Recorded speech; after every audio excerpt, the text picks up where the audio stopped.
They skipped my son's funeral for champagne, so I gave them a taste of cold revenge. The day I buried my 9-year-old son, my parents were clinking champagne glasses across town. No condolences. No flowers. They didn't ask how I was holding up. They didn't say his name. Instead, my mother's voice floated through the phone, cold and sharp. "Stop being dramatic, Emily. Now, about that $850,000 trust fund. Your sister's wedding isn't going to pay for itself." I didn't cry. Not then.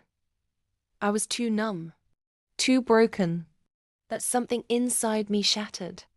That trust fund wasn't theirs to touch. It was my son's left to him by his late father, who died 2 years ago. My parents hated him, thought he was beneath our family. When my son was born, they pretended he didn't exist. When he got sick, they disappeared.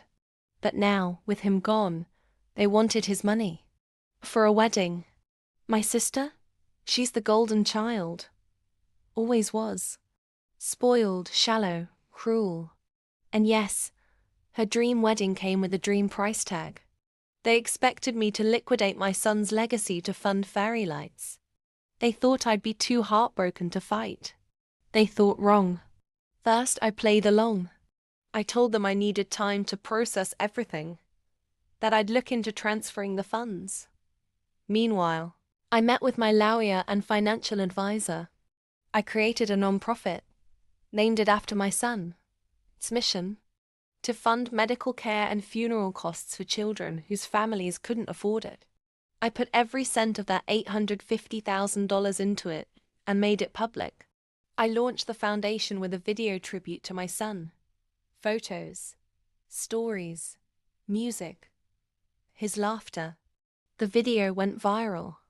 Thousands of people donated. Celebrities reposted it. Suddenly, the little boy my parents ignored became a national symbol of love and loss. 3 weeks later, I received an email from a wedding planner. My sister's wedding had been cancelled. Why? Because all the vendors had pulled out. Turns out, my sister tried to claim the trust fund as her own to secure bookings. But the foundation had already gone public, and a journalist connected the dots. Headline: Bride demands money from dead nephew's fund to pay for $200,000 wedding. Social media exploded. Her reputation? Torched. My parents' names? Dragged through the mud. Their business? Boycotted. Clients pulled out. Investors vanished. And me? I sat in my quiet house, holding my son's favorite toy, and smiled for the first time in weeks. My sister tried to reach out. My parents left voicemails. Apologies, excuses, begging. I didn't answer. Instead, I doubled the foundation's reach, started hosting annual galas, and was invited to speak at pediatric hospitals nationwide. My son was gone, but his name would never be forgotten.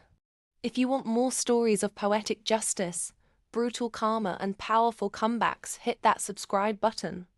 Turn on notifications. Because sometimes, the best revenge is making sure they live with what they did.